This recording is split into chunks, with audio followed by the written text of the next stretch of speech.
Now welcome to another lightning response video, where this time we got an interesting question from Derek Lopez, who asked, "Hey Thor, I've been wanting to ask you, do you think Sabine dooming the entire galaxy by letting Thrawn escape and billions of people will die because of her and Ahsoka allowed it to happen is just as bad as Obi-Wan leaving Darth Vader alive a second time?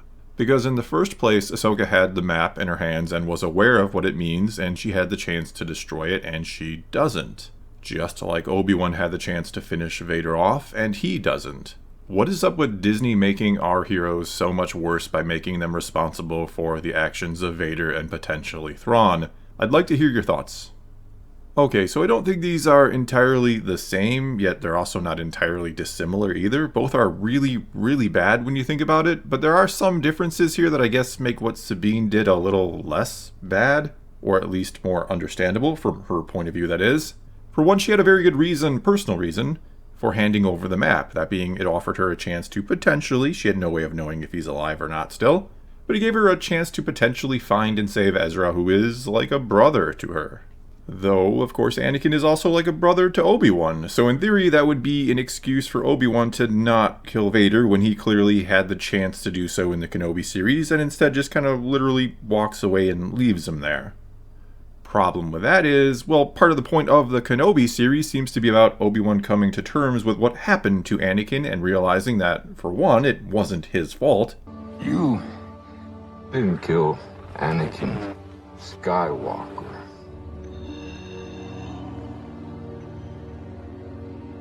I did. And for two, his brother is dead and gone. Anakin is gone. Only Vader remains. The whole "he's more machine now than man" thing fully explained to us. And though, sure, that still wouldn't necessarily make it easy for him to kill Vader, he did once again vow to do what he must. I will do what I must. Which seems to imply he clearly understands the mission here, which is the same one Yoda gave him once upon a time, or back in Revenge of the Sith. Destroy the Sith. We must. Basically, Obi-Wan knew, as a Jedi, that he had to kill Darth Vader, because, as he again comes to realize, his brother is truly dead and gone, and only a Sith remains, one who has already killed an untold number of people, including killing or murdering children in cold blood, and also one that will, with absolute certainty, I think we can say, go on to kill countless more people. And there are those who will then say, but killing is not the Jedi way, as some sort of explanation for what Obi-Wan did or did not do here.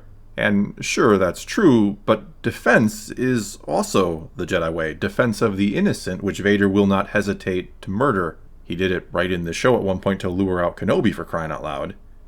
Not to mention, Kenobi didn't hesitate to kill stormtroopers earlier in the show. And I'd have to imagine they have killed far, far less innocent people and are not anywhere near as great of a threat as Darth Vader is, yet he killed them without a second thought. He slices them right in half, or, well, the lightsaber kind of bounces off the armor, but I'm pretty sure he was trying to kill them, or he was swinging to kill them. So wasn't that wrong? Shouldn't he, as a Jedi, have found a better way and let them live?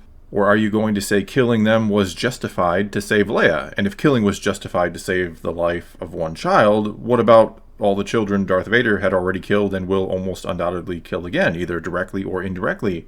Don't they deserve to be defended? Don't they deserve someone doing what they must to protect them? Another sort of difference between the two, as you kind of touch on, is that Ahsoka shares in some of the blame for Thrawn's return, or maybe even the majority of the blame, when you realize she could have just lightsabered the map ball thing the moment she found it 5 minutes into the first episode. The whole story literally could have and should have ended right there. But for reasons that are never even touched upon, she doesn't destroy it. And sure, as I've even argued before, she may not want to destroy it or hesitates to destroy it because she too has the hope of finding Ezra. She even makes that promise to him to come find him in that Rebels episode where Ezra saves her life and pulls her into the world between worlds. When you get back, come and find me. I will. I promise. But not only does that never get mentioned in the show as a reason why she acted the way she did, but as a Jedi, she must, or should, weigh the pros and the cons here. Not to mention, she had no way of knowing when she made that promise to Ezra that saving him could or would also risk bringing Thrawn back. That may have changed her promise there and then. And so, as a Jedi, and keeping in mind Ezra was also a Jedi who willingly did what he did to stop Thrawn the first time around, he understood the sacrifice he was making. Well, Ahsoka should be willing to let Ezra go and make the choice to stop Thrawn instead, even if it means destroying the one and only chance they may ever have to find and bring home Ezra. And the absolute last thing she ever should have done is take the map to someone who, she clearly knows considering the lectures she will give her on the topic, but she should have never taken it to someone who almost certainly would risk the galaxy to save Ezra, and who ultimately does. She should have never taken the map to Sabine. Though, of course, the show implies Sabine was the only person who could decipher it, which is, though yeah, Sabine is very smart, that's kind of laughable, right? Though we should also keep in mind that Hera was the one who suggested Sabine in the first place, likely wanting to see those two kind of patch things up, and that Ahsoka also likely wanted to patch things up with Sabine. And despite knowing that, yes, others could have deciphered the map, she goes to Sabine in the hopes that this will begin to fix things between them. And yet, at the same time, she really should have known how much this was likely going to complicate things between them, not really fix anything. She should have known, and again, she does know, that Sabine will likely do almost anything or risk almost anything to find Ezra and bring him home. And thus, this is also a reason why what Sabine did is kinda not as bad as what Kenobi did, because Ahsoka should have known better. Sabine should have never been in that position in the first place.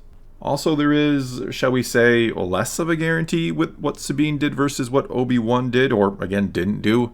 There is always a chance that after turning over the map, Thrawn could still be stopped from returning home. I'm not saying this all justifies Sabine's actions, but there is that small sliver of hope that Thrawn will still not make it home.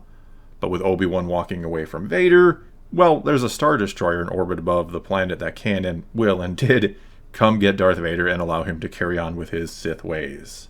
It's not like Kenobi left him to die on that planet. That would be one thing if he had at least a high degree of certainty he would never be found and would never go on to do more horrible things. Kind of like the first time he left him to die on Mustafar. He didn't really think Palpatine was going to come save his life. He thought he was going to die right then and there on the fiery shores of Mustafar.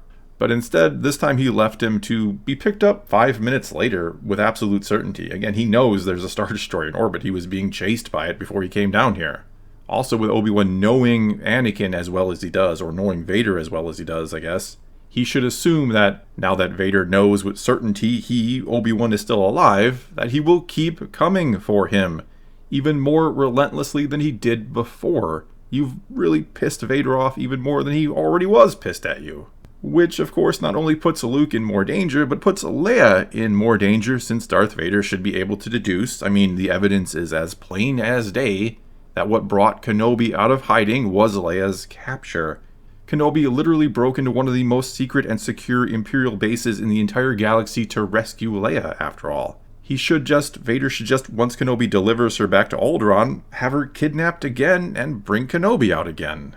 And going along with all that, how no Imperials were there waiting on Alderaan for Leia's return is beyond me. How the ISB didn't put two and two together, that Bail Organa had a direct line to Obi-Wan Kenobi, that he must have contacted him after Leia was secretly kidnapped. It's not like it was broadcast across the galaxy. How all of this is happening is kind of beyond me. I mean, clearly the ISB that we see in Andor wasn't put on this particular case.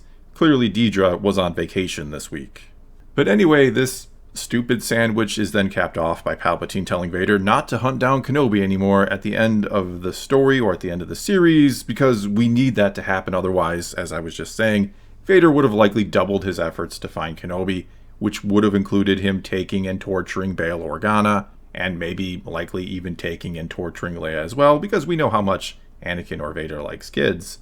But we had to explain that all away with Palpatine suddenly telling, hey, vengeance against Kenobi is bad, so let it go, and then Vader just letting it go. But I digress. That show just gets me going, doesn't it? And kind of getting back to the question here, I don't think what Sabine did is quite as bad, though it certainly isn't very good either, right? And I actually think what Ahsoka did was far worse. Not worse than what Kenobi did.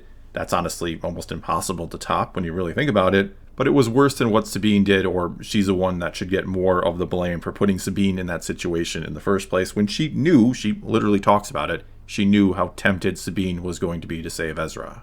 And in all reality, the Ahsoka series would have been much, much better had it not been the Ahsoka series at all, not that it really was anyway, and instead had picked a generic name and then focused more on Sabine as the main character, which it pretty much already did.